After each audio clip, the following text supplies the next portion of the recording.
Well, good afternoon, everyone, and welcome to this Fathom webinar. My name's Paul Bates, and I'm Fathom's chairman, and I'm standing in today for Andy Smith, who's got an ill child, so he's at home doing colouring. But it's my pleasure to talk to you this afternoon, and in this seminar we're going to be talking about how to rapidly assess risk at scale, and in particular we're going to be introducing Fathom's risk scores methodology.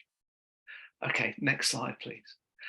Well, there it is. I'm Paul Bates. I'm Fathom's chairman. I'm also professor of hydrology at the University of Bristol, and since my PhD, which I started in 1989, I've worked in the field of flood risk modelling. So I've got quite a bit of experience in doing this kind of stuff. And I'm joined today by Dr. Matt Jones, who's Fathom's Chief Product Officer, and he's actually going to be talking about the substance of the seminar, the risk scores themselves. Okay, next slide.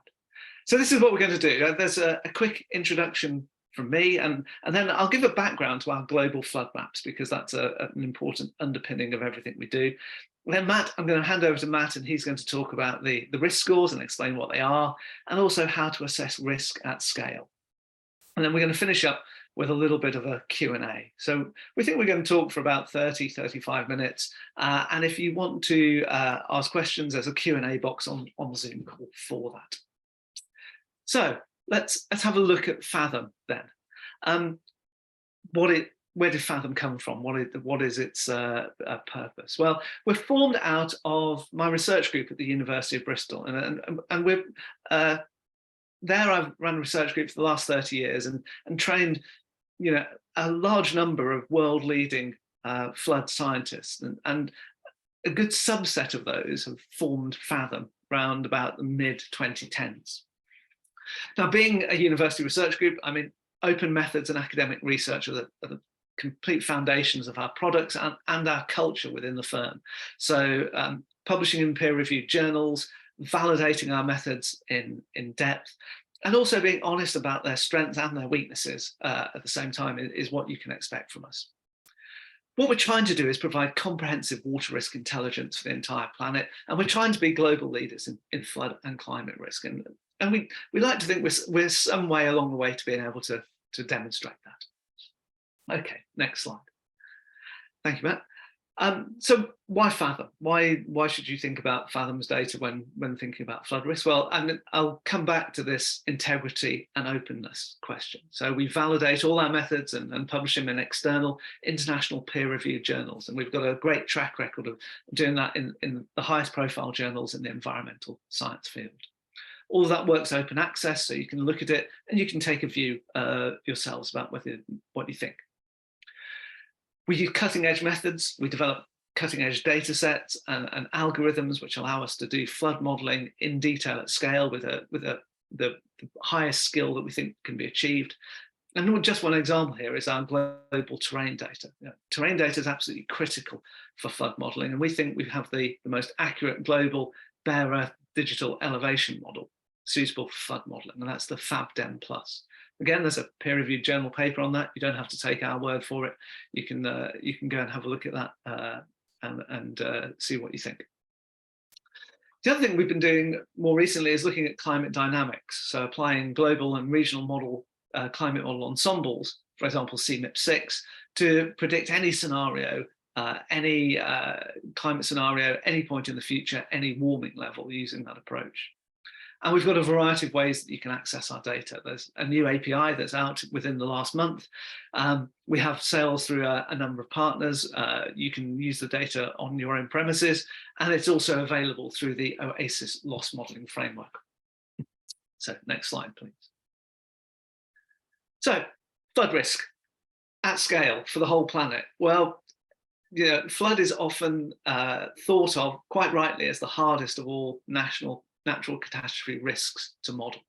And this little photograph on the left shows you exactly why that is.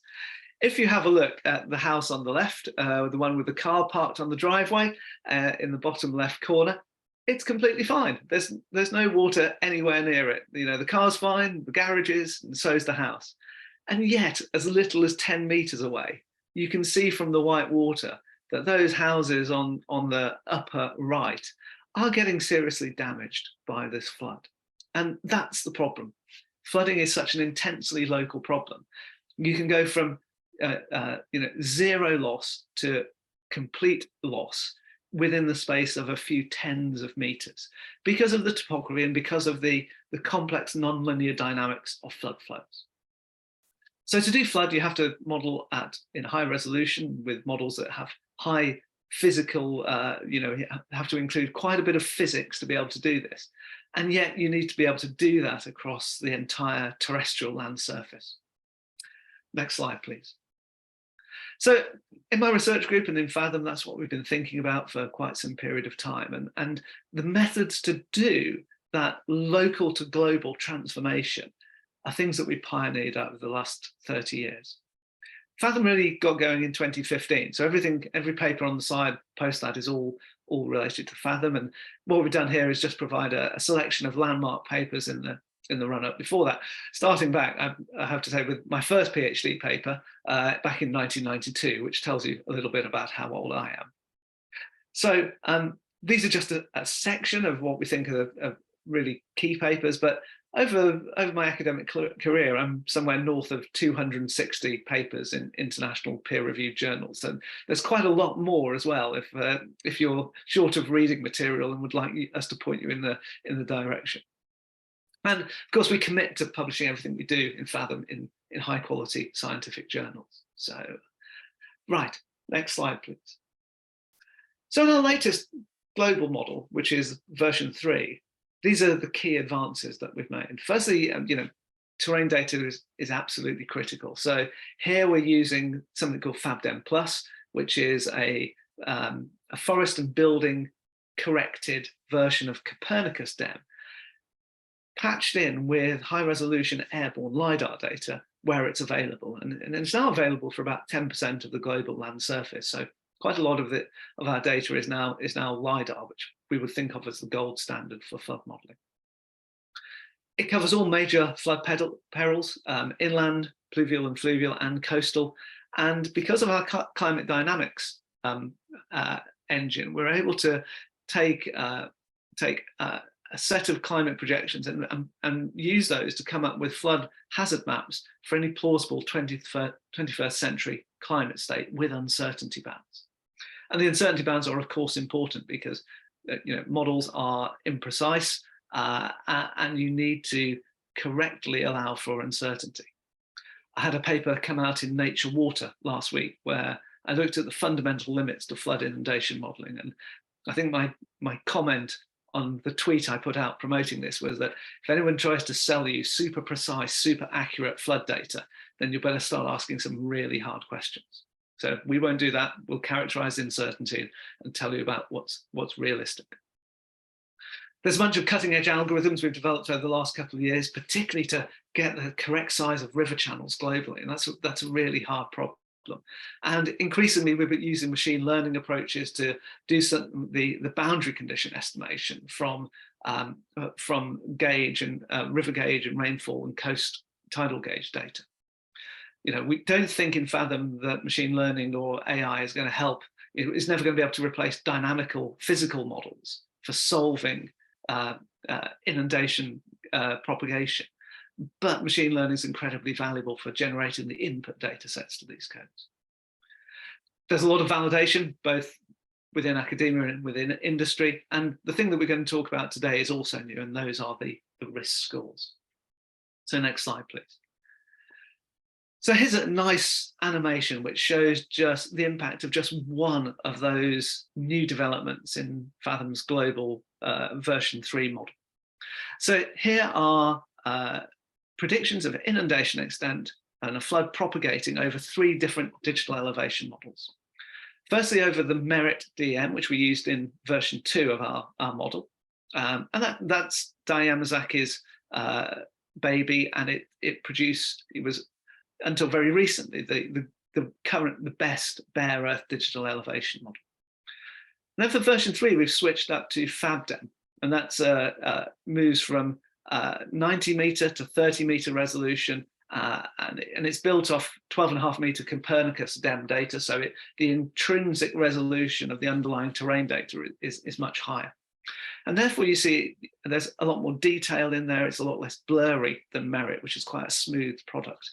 And actually Fathom gives results which are pretty similar to LiDAR data. So we've run the same flood over 3 different DMs. That's the only difference between these models. And you can see actually Fathom is capturing quite a lot of the detail in the LiDAR data, and is a big improvement. So next slide, please.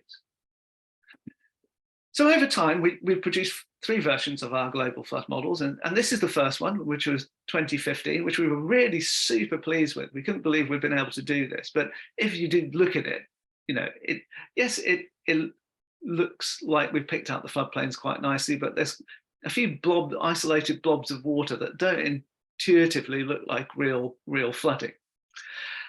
So with a number of developments, we managed to move to global version 2, and this is the Merit product.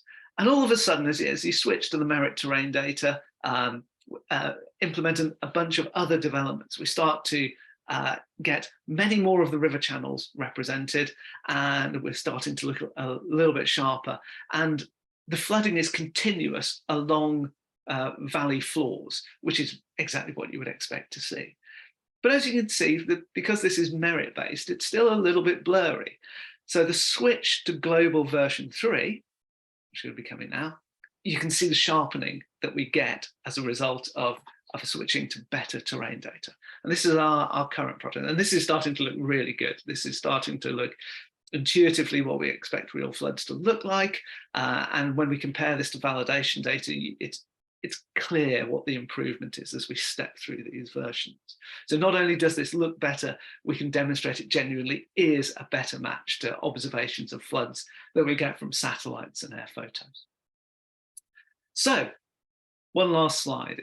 If you're interested in any of the methods in the Fathom products, I haven't got time to go through all of those now, but if you go to our website, we've got something called the product stack, which is this wonderful graphic showing exactly how the models work that Holly Taylor, who's on the call, put together. It's absolutely superb.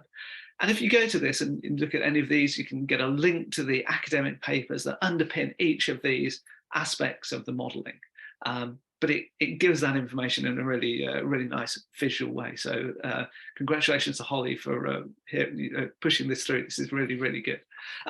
But it's important. Its purpose is really serious. We want you to be able to dig in to everything that our models do, to the extent that you want. And with this, you're able to go right into the weeds if that's what you want to see. Okay, next slide, please. So I've talked about hazard and how the models flood hazard, but of course risk is much more than that. You know, the standard equation for risk is that it's some function of the hazard, the exposure, and the vulnerability. So the exposure is what are the assets that are in harm's way, the buildings and the people. And then the vulnerability is what's going to happen to those assets if the bad flood happens and they get hit. So if a particular property is flooded to 1 meter deep, what's the loss going to be? And risk is essentially a metric of loss. That could be monetary, or it could be something else. But essentially, this is the standard equation for risk. So risk scores. And at this point, I'm going to hand over to my colleague, Dr. Matt Jones, who's going to talk you through Fathom's risk scores and how those build off the hazard information I've just described. Matt, over to you. Thanks, Paul. Hi, everyone. And as Paul said at the beginning, thanks very much for your time today. You've just heard from Paul about the extensive research and the advances underpinning our global flood map. And I hope it's clear already that this really does result in quite a step change in anyone's ability to make informed decisions about flood risk on a global basis. I think the animation showing the evolution of the product between global 2 and global 3 was quite telling. You know, the ability to make decisions about flood risk on an asset level are much more enhanced given the resolution, the granularity, the underlying data that are in global 3 and underpin all the risk scores I'm going to talk about now. So what we're trying to do with risk scores is to make it as easy as possible for you to make flood risk management decisions by distilling a huge amount of information into a couple of simple but very powerful metrics. So I'm going to talk about risks, what risk scores are, about what they can be used for, and how to access risk scores, starting with what they are. And what risk scores do, as I've already mentioned, is to distill or combine a large amount of information to provide a globally consistent relative measure of flood risk for any point on the planet. And I think normally if you hear about flood hazard maps or deal with flood hazard maps, by that people very often mean depths of flooding at different frequencies or different return periods. And certainly you can get that information through our global flood map. We, as standard, produce 8 different return periods ranging from 5 years up to 1,000 years. For the different subperils shown there, fluvials, so that's river flooding, pluvials, that's surface water flooding, and coastal flooding. And actually for fluvial and for coastal flooding, we produce both defended and undefended maps. So that's a lot of information to take in. If you've got 8 different return periods and 5 different combinations of subperil and defended, undefended, that's 40 different pieces of information potentially available at each 30-meter grid cell. At worst, the resolution of our global flood map is 30 meters. It's 1 arc second, which is 30 meters at the equator, and better resolution as you head towards the poles. So you can imagine that's a lot of information to take in, up to 40 different pieces of information when you just think about flood depth and frequency and subperils.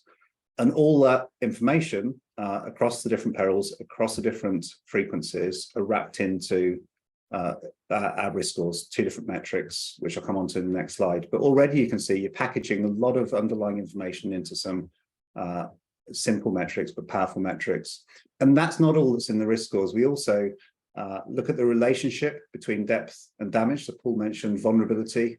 These relationships between flood depth and damage are sometimes called damage curves or damage functions, sometimes called vulnerability functions. And we use that relationship in our risk scores. We also use information on flood defenses. We sometimes have very good and detailed information on flood defenses. For much of the planet, we don't have good specific information, but we have research-led, research-driven information on good assumptions to make around the flood defenses in regions.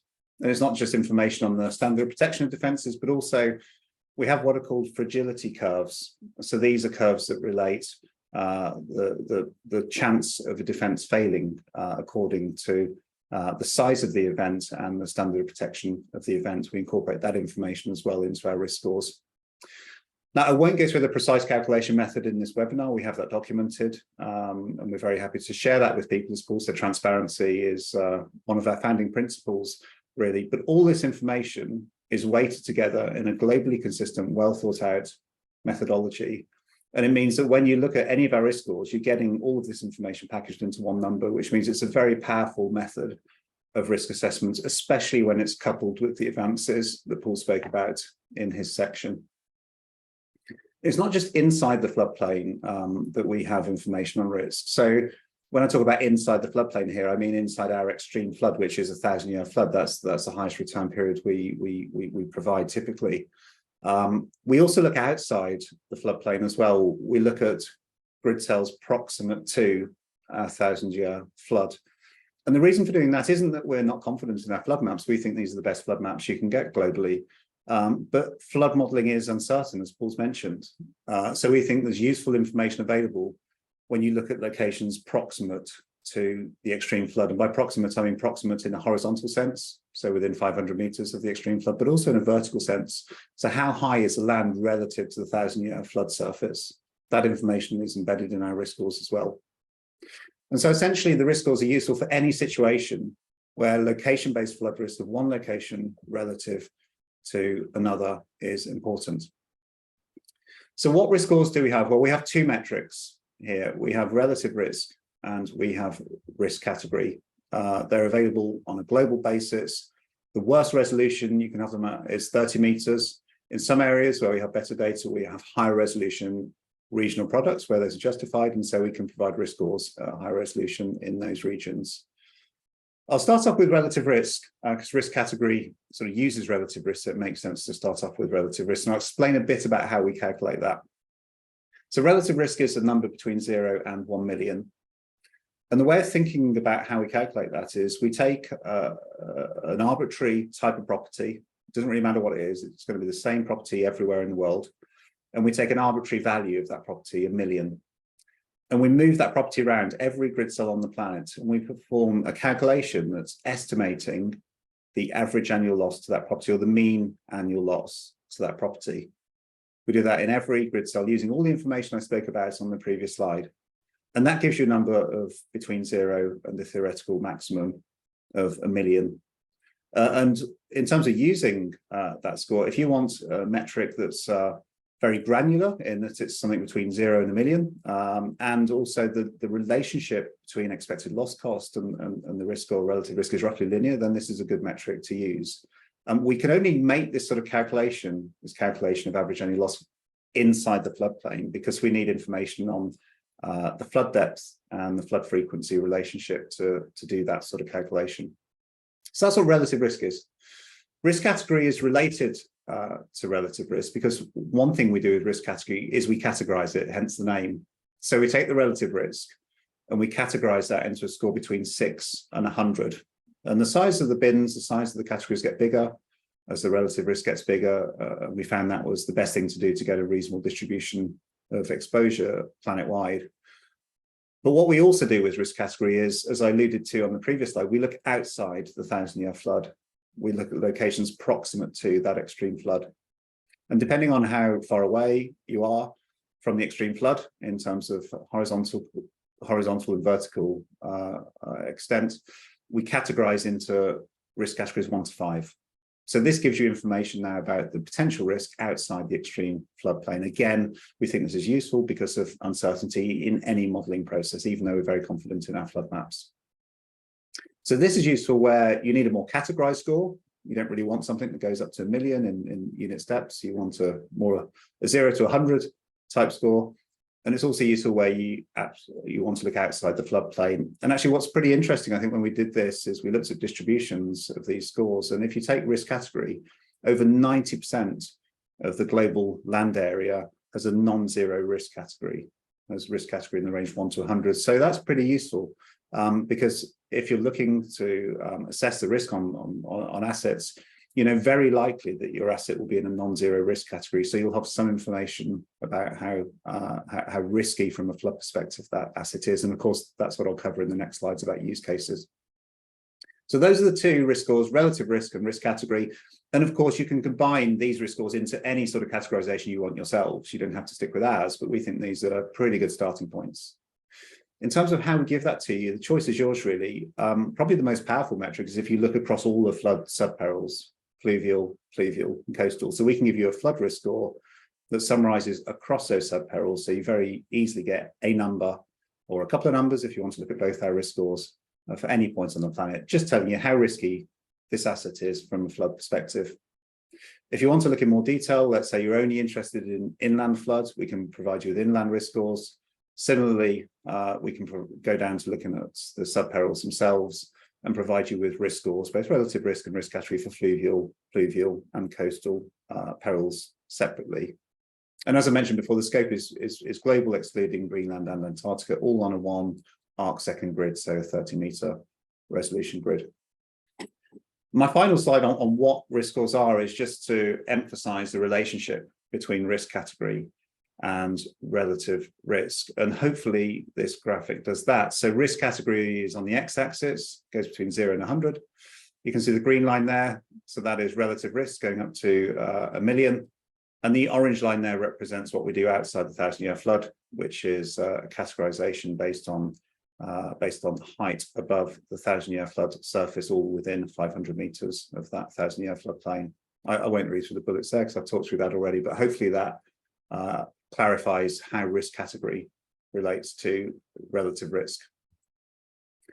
And these can be represented as maps. I've spoken to people before about risk scores, and it's not immediately obvious sometimes that these can be mapped, but they absolutely can be, because all of the information that we use to produce these risk scores is map information. It's depth information at different return periods of flooding, plus the other stuff I mentioned. So this is an example in London of relative risk. The purple areas there are permanent water areas. And you can see how many areas are impacted by flood risk there, and the scale shows the different levels of relative risk. if I look at the next slide, this is showing risk category, and you can immediately see that most of the map is covered now by a non-zero risk category. There are a few areas, especially top right, where you can see the underlying satellite base map. But in most of these areas, you can see by the sort of turquoisey color, they're covered by a non-zero risk category. And that goes back to what I said earlier about if you look on a global basis, over 90% of the global land area is covered by a non-zero risk category. And even more, I would say, looking at this area of London, even more than 90% is covered by a non-zero risk category here. And that's not unexpected because people do tend to live near to watercourses for very obvious reasons, but that in itself brings risk with it, of course. So hopefully I've made the case that there's quite a lot of information packed into these risk scores. And of course, that's very helpful if you want to assess flood risk, because rather than looking at lots of different frequency layers for lots of different perils, you can look at one or two numbers and get a really good idea of whether this asset or this portfolio is going to bring flood risk into your organization. So I'll cover some of the use cases now. And the first use case we put up here is about dashboarding and reporting and platforming. And really, this is sort of this sort of serves the other use cases I'll mention. This is an output or a facilitator, if you like, of the other use cases I'll mention.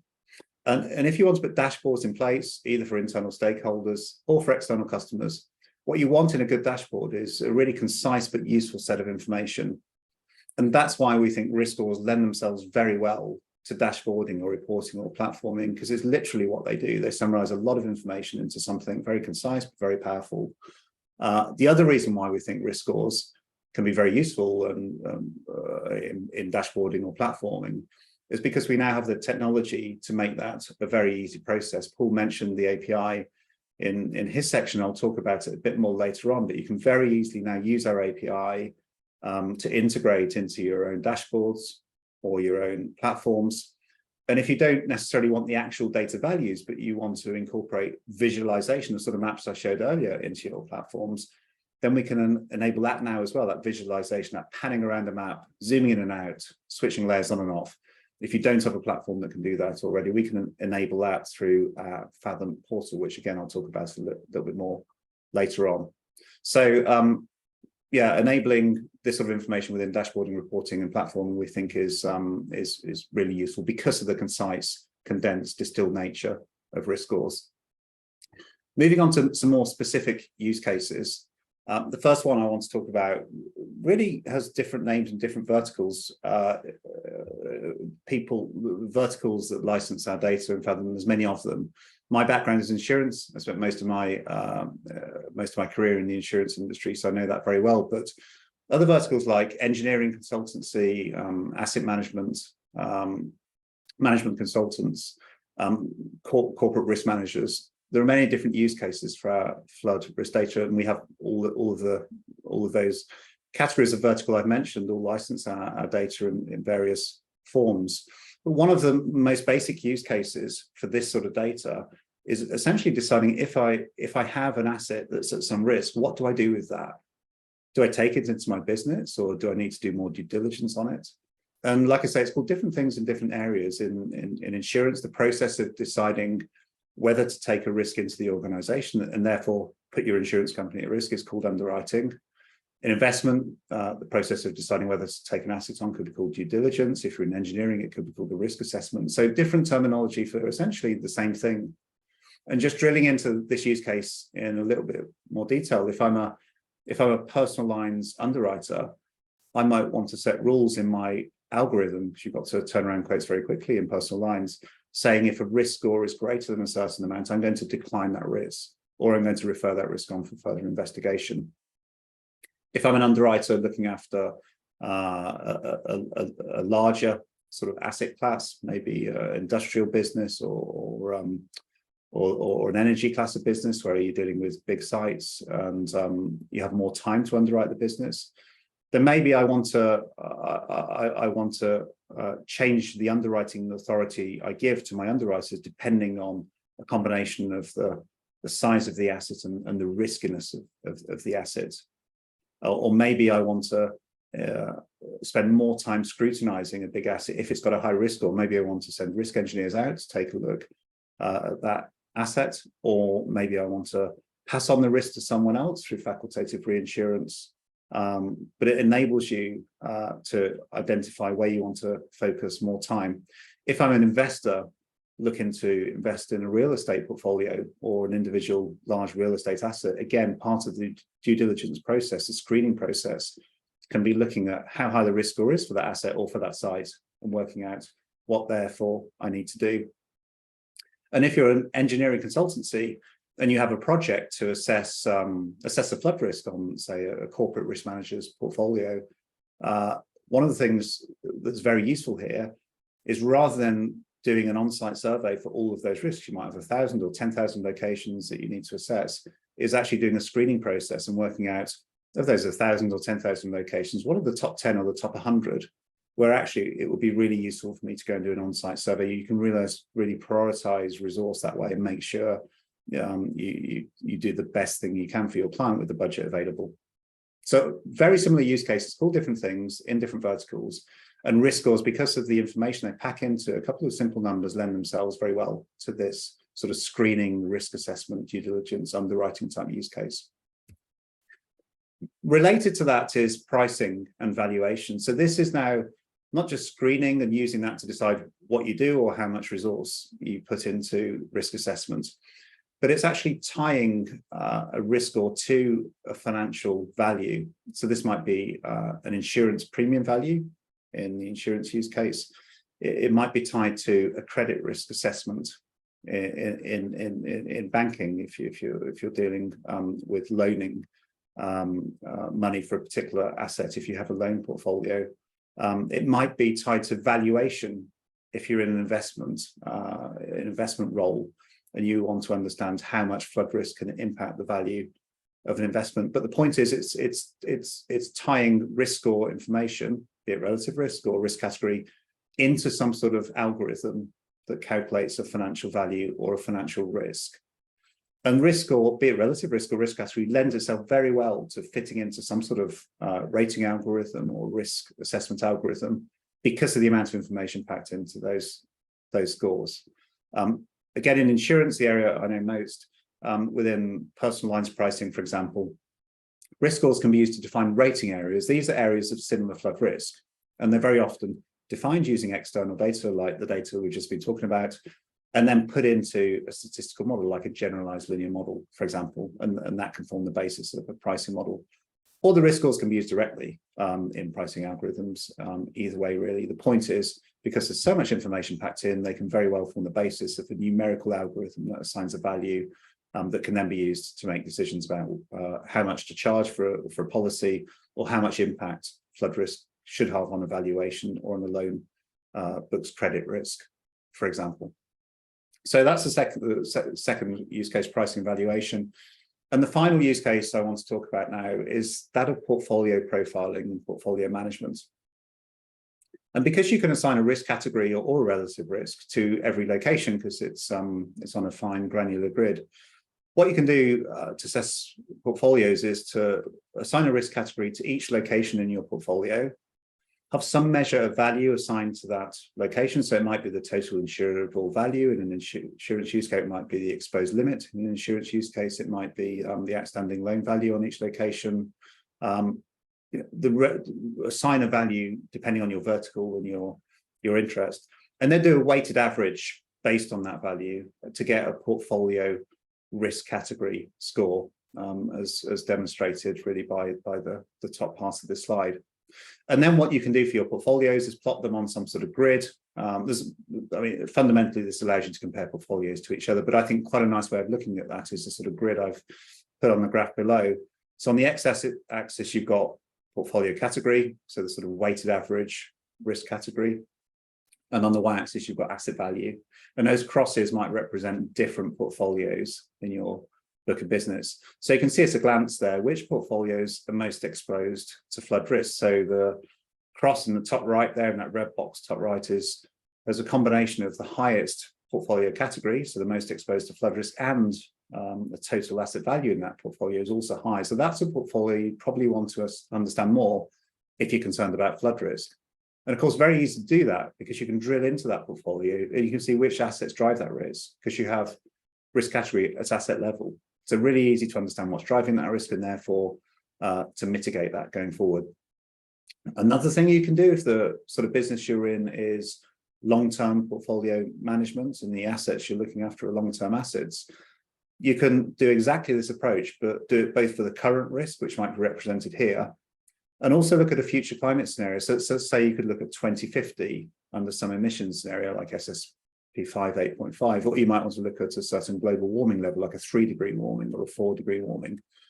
And you can see what my book of portfolios looks like under some future climate scenario. And you might find some portfolios get better under future climate change and some get worse. But this gives you an idea of the sensitivity of your portfolios and the flood risk in your portfolios to different levels of global warming, which can be a really useful and a really visual way of representing this.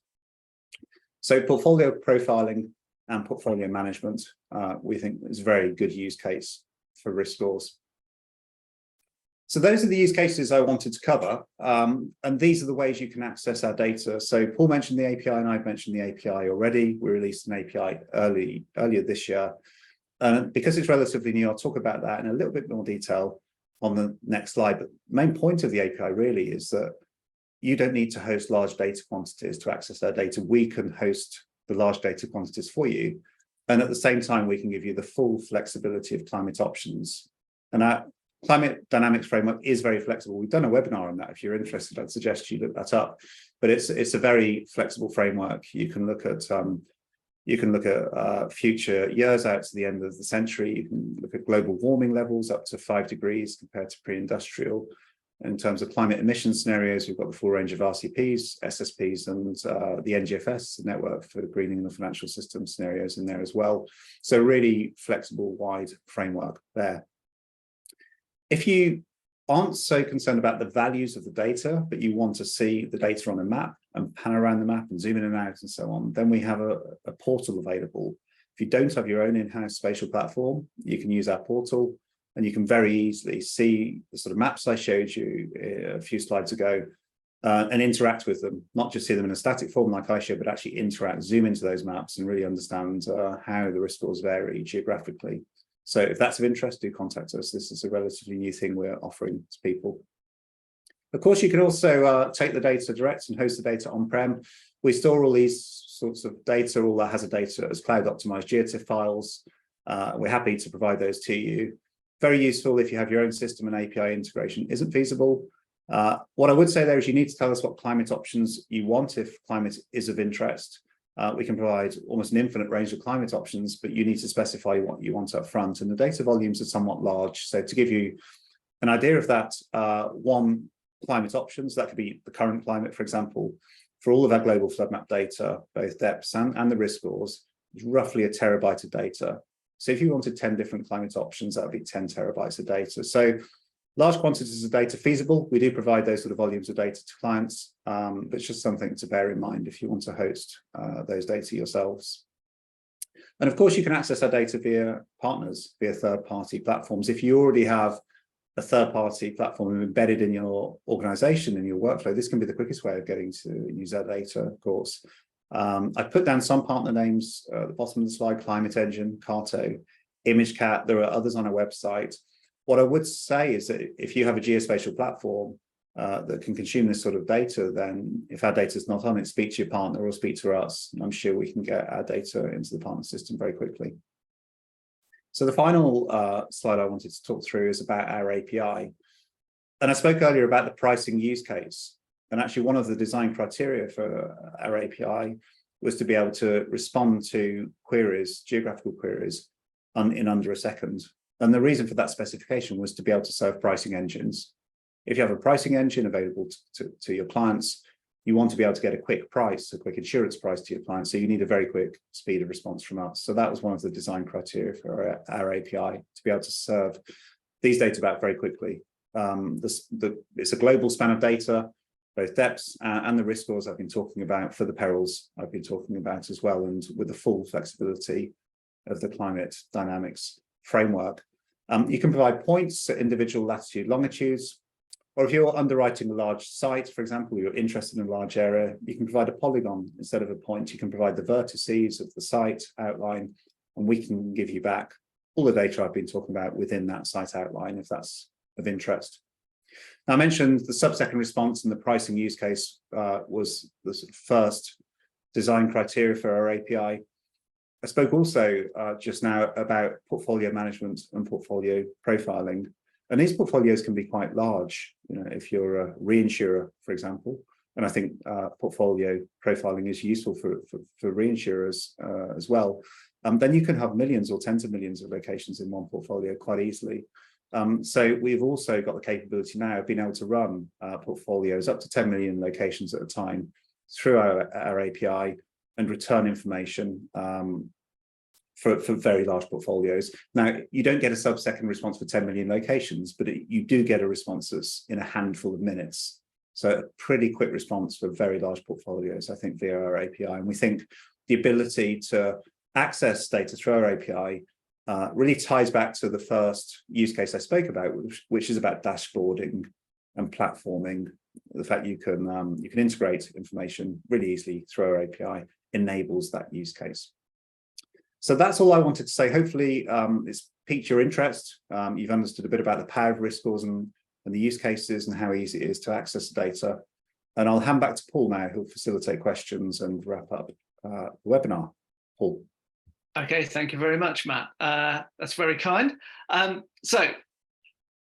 We've got a number of questions in the chat, some of which I've been answering live. Apologies if you asked a simple question and you received an essay back from me in response. But sometimes the answer is longer than you might think. So let's have a look at those. And if you have any more questions, do put them in the Q&A, and we'll endeavour to cover them. Just in terms of ones that I answered, and to save you going and reading it all, Patrick West asked some questions about how we generated boundary conditions for either rainfall or river flow for different return periods. And then there's a couple of options for doing this in global flood inundation models. And firstly, you can do something called continuous simulation, where you take either a hydrology model or a numerical weather prediction model, and you run it continuously and you extract return period events from that. Or the alternative is you take gauged river or rainfall data and you do something called regionalized frequency analysis. And it's that latter approach that we take at Fathom. So regionalized frequency analysis is a bit of old school hydrology, where you try and predict what happens at sites where you do not have data based on sites that you do. So where you have data, you make regression relationships between extreme flood characteristics and characteristic data sets that you can measure everywhere, like terrain and rainfall. And then you can build regression relationships that allow you to extrapolate from where you do have data to where you don't. The only difference is with Fathom, most national governments, or rather a large number of them, have these kinds of methods. So here in the UK, it's called the Flood Estimation Handbook, which is the standard way of doing this ungauged catchment flood modelling. And the difference here is we've just taken those kind of old school methods and applied them globally with globally consistent data sets. It's technology that's been around for 40 or 50 years. Hydrologists know and understand these kinds of methods very well, and it's very robust, and that's why we like it. The continuous simulation approach, your numerical weather prediction models or hydrology models, there's always model uncertainty in those. So our preferred approach is to go from gauge data, which, although it has error, is at least an observation rather than a model output. There's a couple of papers in the chat which I've directed Patrick to, which you could have a look at. And Patrick asked the question is, okay, so well, that's fine, but how good is it? And the answer is that using these approaches, we can estimate things like the magnitude of the 100-year return period river flow with a bias of about 20% when we do large sample validation globally. 20% sounds quite large, but just remember when you measure an out-of-bank river flow, the errors are in the region of typically 20 to 40%. So you can't measure the 100-year flood flow if it occurred in a river. If you went out with an ADCP or a current meter and tried to measure it, if you got an answer within 20%, you'd be doing really well as probably getting yourself killed. So we can estimate return period flows to within error of ground gauge data. And a similar kind of thing applies to rainfall gauges as well. You'd expect the local methods to be a bit better because they're tuned to local conditions, but the global method is a fantastic piece of science. So hopefully that answers those questions about boundary conditions, and you can have a dig into the academic papers if you'd like to. And then I saw there's a few questions here that probably you're best placed to answer, Matt. And Laura Owen asks, how do you generate these, by which I think the risk scores globally, so they're consistent and you can also see the depth in each region? So I wonder if that's something that you'd like to comment on. Yeah, sure. So you have an option really. So risk scores are a synthesis of the depth return period maps in each location on each 30-meter grid. So Paul went into a little bit of detail about some of the advances in the global flood map there, but our global flood map product, you can either access depths by return period on a global basis using as consistent a methodology as we can. And then what risk scores do is essentially integrate that information, synthesize that information, distill that information into something that is a bit simpler, but I think in some ways more powerful. So you can, if you so wish, see the depth in each location for different subperils and for different frequencies of flooding. It's completely your choice. We're very happy to provide both sets of information. But if you want a more condensed metric, more distilled metric, then I think risk score is probably better for that. Just looking at the question, there's a question also from Laura about the scores to be consistent globally. Yeah, we think global consistency is pretty important because a lot of our clients have global sets of assets, and you know, in some ways, and so all the sort of methods that underlie our hazard maps are as consistent as they can be, but in some ways there isn't really global consistency, because where we have better data in our global flood map, we incorporate it. So you heard Paul speak about LiDAR data. You know, wherever we have LiDAR data, we will incorporate it in our global flood map. We want to bring a sort of best of breed product everywhere we have good data, and where we have specific information on defences, so where they are and the standard of protection of the defences or the height of the defences, we'll incorporate those as well. So and the sort of techniques, the regionalisation techniques Paul spoke about, will be more accurate in different regions. So in some sense, there's not consistency because we're using best of breed data, but it's as consistent as we can make it while serving up the best possible set of information. It's certainly much more consistent than considering each region in isolation and having completely different methodologies for each region. And what we find is that our clients that have global books appreciate that, because if they want to plug risk scores into some sort of algorithm, the fact there is a consistent basis for those helps. Okay, thanks, Matt. And whilst you're answering questions, Matt, there's one, I think, for you from Sarah Jones, who asks, is the approach to considering locations approximate to the extreme flood for the risk category? Is that a climate proxy? And I'm guessing she's asking whether looking into the areas beyond the extreme flood and then just including those gives you some idea of climate. Yeah, I mean, if we didn't have climate dynamics, I suppose it could be. I mean, that's but what it is actually is more of an uncertainty proxy. It's for where there's uncertainty, as you pointed out in your recent Nature paper pointed out.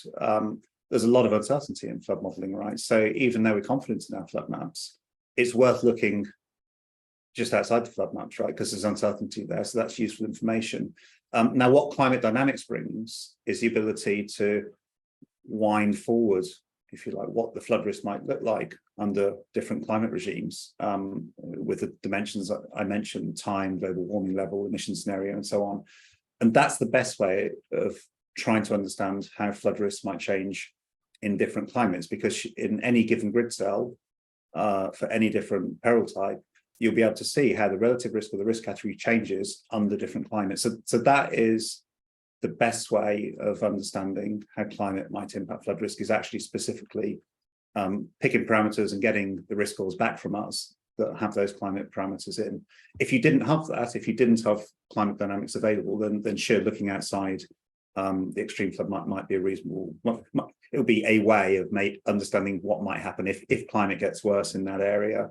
I mean, I don't know if you want to comment a bit more on this, Paul, but it's very interesting. The impacts of climate on flood risk vary a lot by subperil. So generalizing grossly, generally for coastal risk, things will generally get worse in the future climates. For pluvial, depends a bit where you are, but again, generally things will get worse. And for fluvial, it really is much more of a mixed bag there. It depends exactly where you are.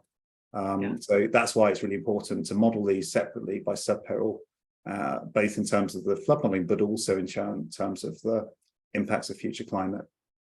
Exactly so. So it would be a good proxy, but we have a better way of doing it. So we'd advise doing it like that. And as Matt says, exactly what climate change will mean for flooding, given what we see in the current range of climate projections that we've got, it does vary. And for fluvial floods in particular, this complex interplay between intensifying rainfalls, but also drier periods in between floods, leading to drier catchments and drier antecedent conditions.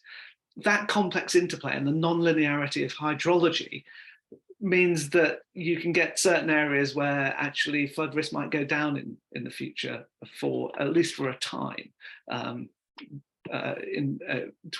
throughout this century.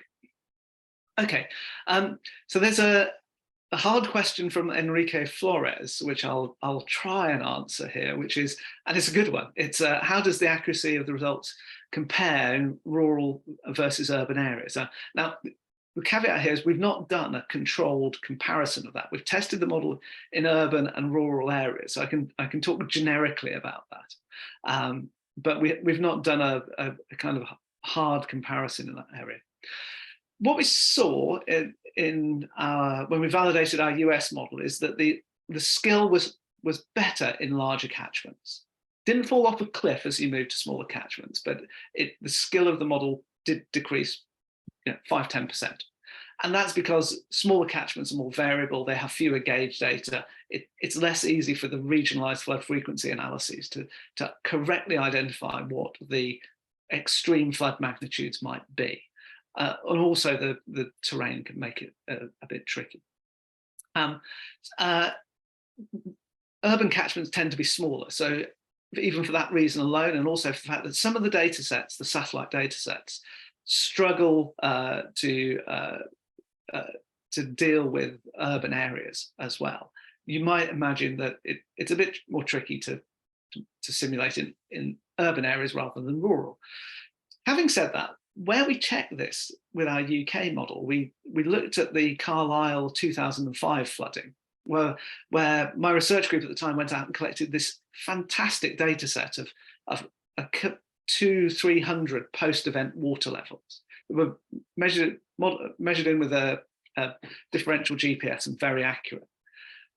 When we compared the global model results to a local model built with LiDAR data at 5-meter resolution, all the river channels, all the local flows, lots of local intelligence. Actually, the RMSE of the local model was about 36 centimeters, and the RMSE of the global model was 41. And I found that quite staggering. It suggests that even in urban areas, even against high resolution models, the global model can do a pretty good job. Maybe that's a function of the UK because the underlying terrain data is pretty good that we're using. But actually, the global model producing results that were even in the same ballpark as a local high quality 2D model was really, really pleasing. Maria Caffrey asks, how frequently can your flood map be produced and what inputs are used? So in terms of frequency, I mean, we have a very big bank of computers, and running a complete global set of simulations takes a number of months on a cluster with 2,500 cores. So we couldn't do it. It's not something that can be done instantaneously, but you could produce a new set of simulations, once or twice a year with our current compute. And the question is, how worthwhile, how frequently do you want to do it? How much compute do you want to throw at it? But yeah, it's of the order of a few months to run the calculation. So that gives you some idea of the repeat. And you'd only really want to repeat it when something significant has changed. So you've got better methods or better inputs and the like. Since 2015, we're now on version 3. Probably in the future, versions will come a little bit faster than they have in the past because we've got a bigger team and the pace of progress is higher. But it's of the order, every other year. Is that fair to say? Now you're head of products. I shouldn't really be saying this.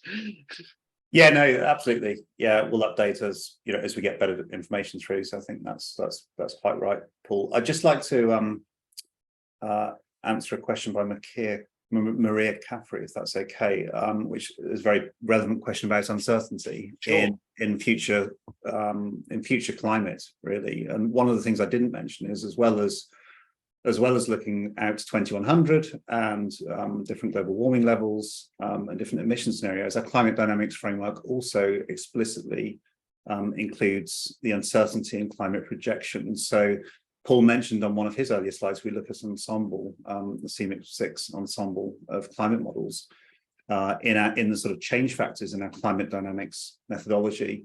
So what that allows us to do is to explicitly represent the climate uncertainty that ends up in things like our risk scores and our depths. So the risk scores are available by default for the median, but we can provide any percentile. By percentile, I mean percentiles reflecting climate uncertainty in those risk scores. So if you wanted to explore the range of climate uncertainty inherent in the risk scores, you could take the median risk scores, but also let's say the 17th percentile risk scores and the 83rd percentile risk scores. And we have that 83rd to 17th percentile range because that's what the IPCC define as likely, and that's why we choose that range. But actually, you could ask for risk scores for any percentile between 17th and 83rd to explore climate change uncertainty and how that impacts flood risk. So we try to be as transparent as we can about the uncertainty in this because it's a very important area. So that was a great question, Maria. Thank you. And I'm slightly conscious as well. We scheduled this for an hour and we're really coming up to time. And I see that there are a number of really interesting questions, which I'd love to have the time to be able to answer. But I would talk about this all night. And I'm figuring that other people have better things to do than listen to me witter on about flood modeling. Holly, you're on the line, or could you post in the chat what we might do? I'm guessing we'll answer these questions offline for people. So if you do have a question that's gone unanswered, we'll be getting back to you in due course. But in the interests of finishing on schedule, then I suggest we draw things to a close here. I'd like to thank everyone for coming along and listening. It's great to see so many people out there. I'd like to thank Matt Jones for dealing with all the tricky stuff in the middle of the presentation, and to Anna and Holly for setting everything up. So I do hope you've enjoyed things and look forward to hearing from you or meeting you in other fora on other occasions. Thank you very much. Thanks. Bye, everyone.